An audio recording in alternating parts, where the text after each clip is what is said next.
В 2024 году, где-то в апреле месяце, на одном из сходов в защиту башкирской земли выступил известный башкирский общественный деятель Фаиль Алсынов. Он сказал о том, что нужно защищать башкирскую землю от различных олигархов, от тех, кто разграбляет землю, уничтожает башкирскую природу. И он там произнес такие два слова, как «кара халык», который переводится «черный люд», «черный народ».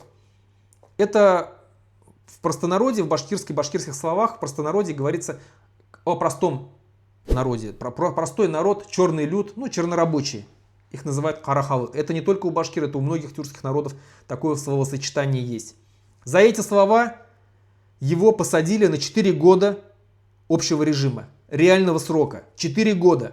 На него лично написал донос, заявление глава Республики Башкортостан Ради Хабиров за разжигание межнациональной розни.